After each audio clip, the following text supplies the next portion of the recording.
Olá, querido apedeuta! Aqui quem vos fala é o professor Fábio Guimarães, Fabim, de língua portuguesa. Trabalhamos com língua portuguesa para concursos públicos. Se você já está nos acompanhando aí nas nossas redes sociais, aproveite, dê o seu like aí, ou seja, o seu joinha, o seu gostar aí nesta aula e nas outras publicações que temos da língua portuguesa. E aproveite e ative o sininho para que quando nós lancemos novas aulas, novos materiais, alguma dica, você já fique sabendo e acompanhe todo o nosso trabalho aqui sobre a nossa querida língua portuguesa.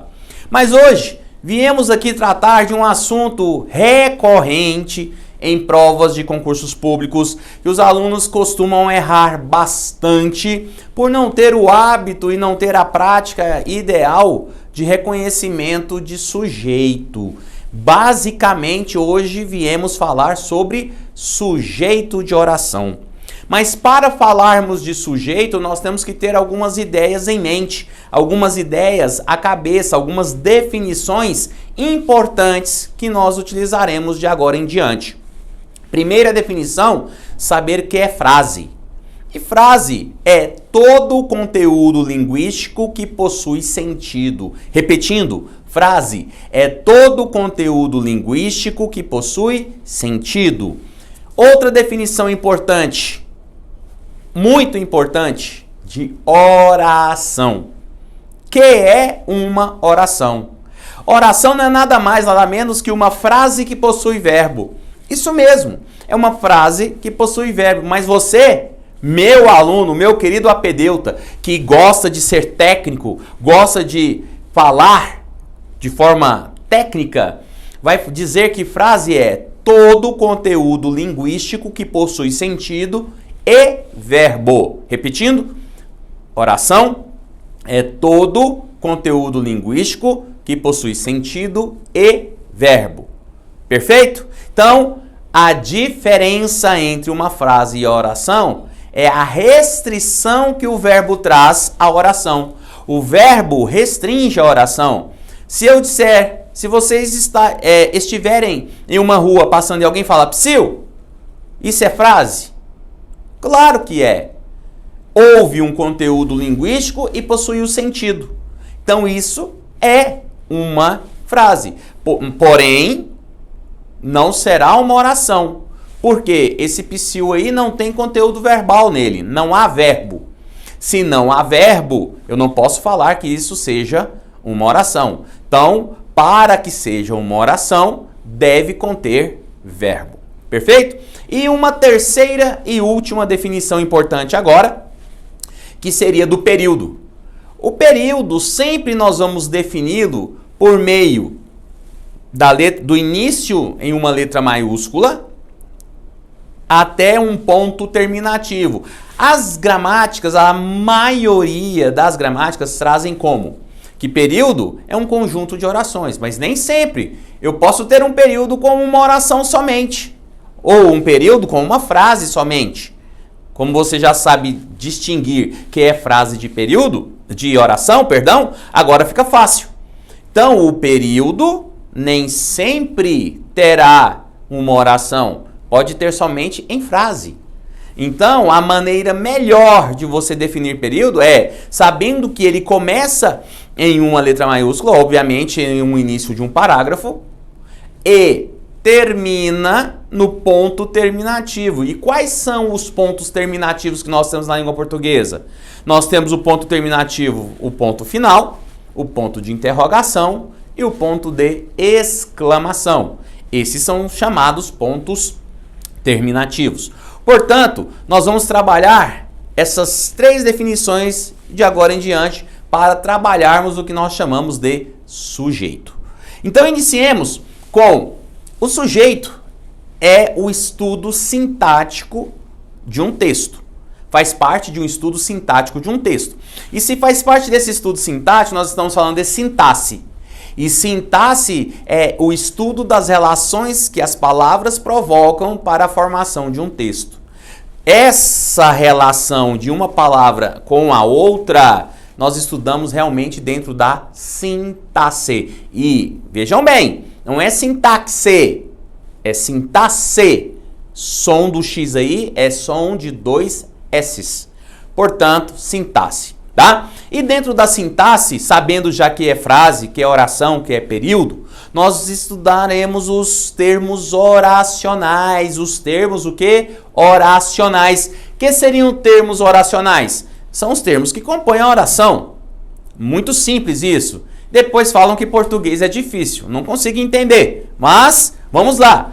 Termos oracionais, estuda os termos que compõem uma oração. E quais são os termos que compõem a oração? Primeiro, termos essenciais. O próprio nome já diz tudo. Se o termo é essencial, ele não pode faltar na oração. E quais são os termos que não podem faltar em uma oração?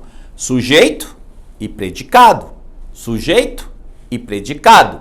Hoje, nós estudaremos esse danado aqui, que é chamado sujeito. Pessoal, apedeutas, vejam bem, sujeito vem do latim subjecto, que quer dizer eu. Isso é sujeito. Mas, gramaticalmente falando, qual que é a definição mais simples para sujeito? Sujeito é o termo que se encontra em harmonia com o verbo. De novo, sujeito é o termo que se encontra em harmonia com o verbo. E quando eu digo a palavra aqui, harmonia, eu estou falando exatamente de concordância. Então vocês têm que lembrar de que todas as vezes que falamos em harmonia para sujeito, nós temos que ter em mente que isso significa concordar em todas as formas. Não existe aquele verbo, ou seja, se é verbo, estou falando de oração, não existe aquele verbo que não concorde com o seu sujeito. Pelo menos na gramática normativa, não é? Não é igual as pessoas falam por aí, nós vai e algum tipo de situação dessa não. Então, nós temos que ter a noção de que na gramática normativa, o verbo sempre concordará com o seu sujeito. Ok? Então, sujeito é o termo que se encontra em harmonia com o verbo. Agora, quem poderá atuar como sujeito? Quem poderá ser um sujeito de oração? É isso que nós temos que ver e entender. Basicamente, substantivo, pronome, palavra substantivada e oração. Mas veja um detalhe interessante. Tudo que eu falo sobre sujeito se baseia no substantivo. Tudo que eu falo sobre sujeito se baseia no substantivo. Por quê? O pronome, para ser sujeito, ele não pode acompanhar o substantivo. Ele tem que substituir o substantivo, ou seja, ele está fazendo o papel de um substantivo. Se ele está fazendo o papel de um substantivo, que é uma função do pronome, inclusive. Pronome é a classe gramatical que acompanha ou substitui o substantivo. Nesse caso específico, o pronome está substituindo o substantivo, então ele pode atuar sim como sujeito de uma oração. Perfeito? Da mesma forma, a palavra substantivada. Que seria uma palavra substantivada? Palavra substantivada é aquela palavra que não é um substantivo de forma originária, de forma inicial, de forma primitiva, ela não atua como substantivo, mas por um motivo ou outro, por exemplo, por uma derivação imprópria, ela esteja atuando como um substantivo. Aí eu posso tê-la tranquilamente como sujeito. Então, palavra substantivada também. E por fim, as orações. Exatamente. Uma oração pode atuar como sujeito. Não sei se vocês se lembram bem agora das famosas orações subordinadas substantivas. Um dos tipos da oração subordinada substantiva é chamada de subjetiva. E a oração subordinada substantiva subjetiva é aquela que atua como um sujeito de uma outra oração. Então eu posso ter a oração trabalhando também, ou seja, exercendo a função sintática de um sujeito tranquilamente. E isso aí, claro, nós vamos ver em outras aulas, em outros momentos, as orações subordinadas, que todos os alunos às vezes têm um certo pavor em relação às orações subordinadas. Mas com o professor aqui tudo fica fácil, tudo fica tranquilo. Classificação. Dentro das classificações, nós temos basicamente 3 tipos de sujeito. 3 tipos de sujeito, tá? O primeiro tipo de sujeito é o chamado sujeito determinado. O que seria um sujeito determinado?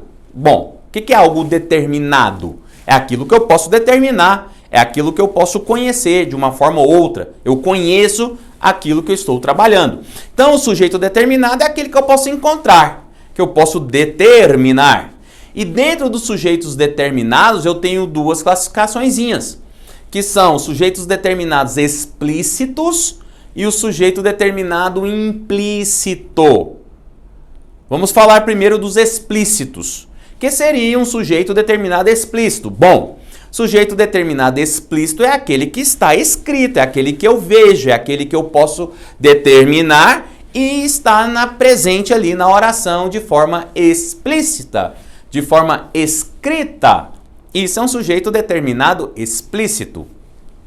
O sujeito determinado implícito é aquele que eu posso determiná-lo, porém eu não o vejo na oração. Ou seja, ele está suprimido. Antigamente utilizava-se o termo oculto. Esse termo já está em desuso, não se utiliza mais. Então, o sujeito ele é implícito. Por quê? Eu sei que ele existe, eu consigo determiná-lo, porém eu não consigo vê-lo na oração. Ele não está escrito na oração. Isso que seria um sujeito implícito. Também pode ser chamado de desinencial ou elíptico. Também pode ser chamado de desinencial ou elíptico. Agora, voltando um pouquinho lá no explícito. Se o explícito ele é determinado, ok? É explícito, ok, posso vê-lo. Ele é dividido em 2 formas.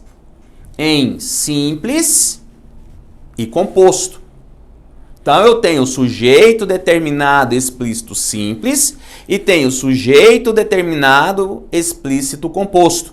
O sujeito determinado explícito simples é aquele que possui somente um núcleo. Tá aqui, ó, um núcleo. Possui somente um núcleo. E quem pode ser núcleo? Ok? Ou seja, substantivos, pronomes, palavras substantivadas e orações podem ser núcleo desse sujeito explícito simples. E o composto? O composto, obviamente, mais de um núcleo. Mais de um núcleo. Então, apedeutas, quando se fala simplesmente, o aluno fala, professor, o sujeito dessa oração é um sujeito simples. Não. Ele é um sujeito determinado, explícito, simples. Professor, mas o sujeito é composto. Por exemplo, João e Maria saíram para passear. João e Maria, sujeito composto. Não. Sujeito determinado, explícito, composto. O aluno técnico é o aluno que tem maior chance de passar em um concurso público. Não se esqueçam disso.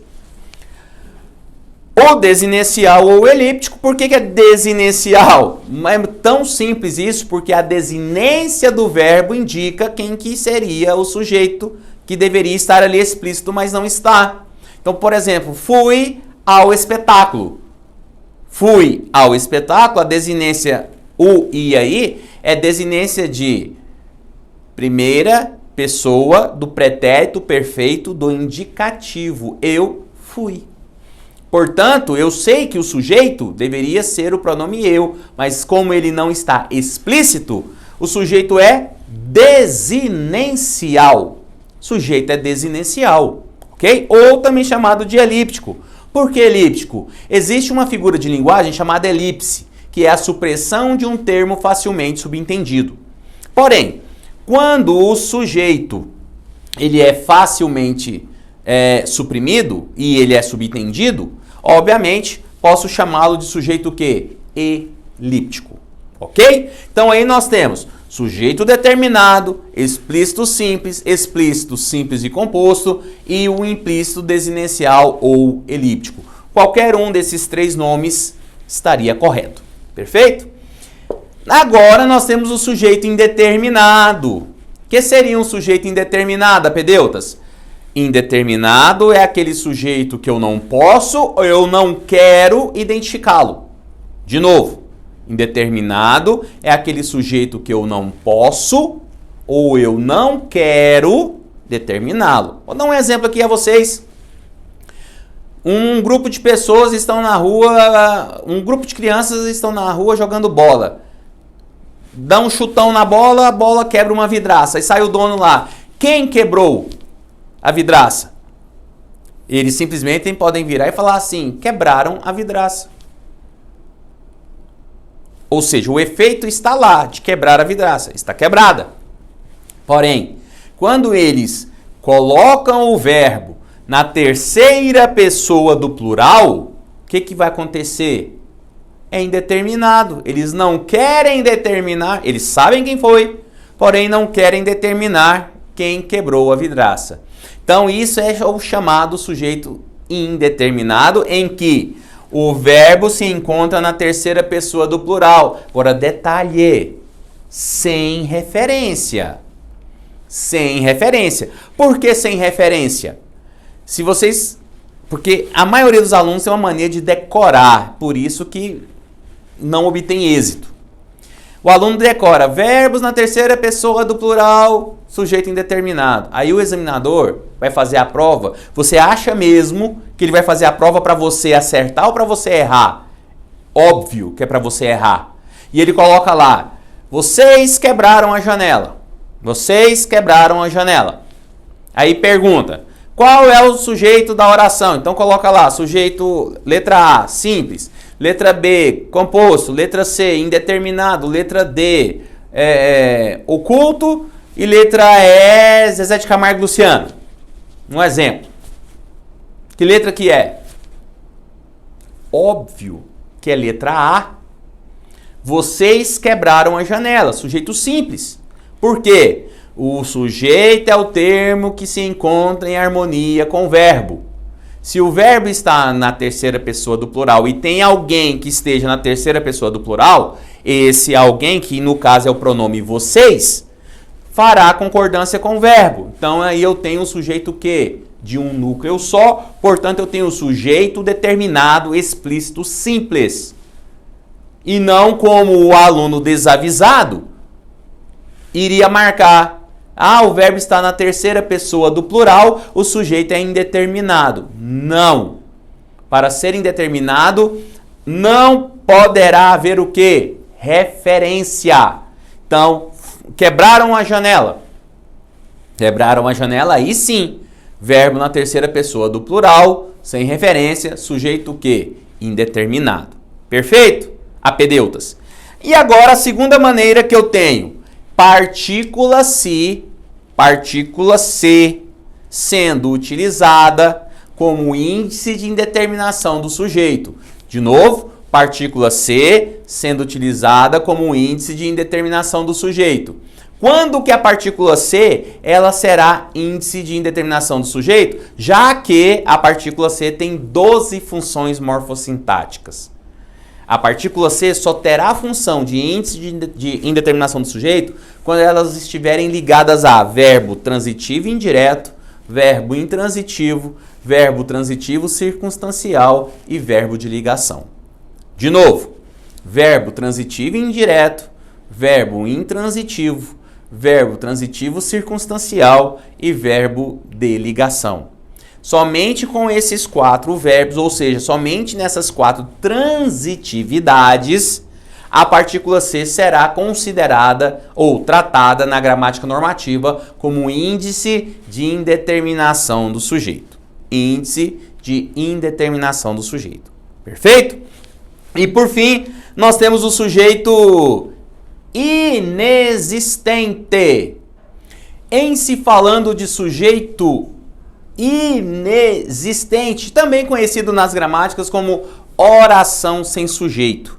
O que seria um sujeito inexistente? Sujeito inexistente é aquele tipo de sujeito em que há a ação verbal, ou seja, existe uma ação verbal, porém não existe o elemento ou o agente que a faça acontecer. Por isso que é chamado de sujeito inexistente. Lembrando que sujeito é termo essencial. Não pode faltar na oração. Se não pode faltar na oração, falar em sujeito inexistente é um tipo sim de sujeito.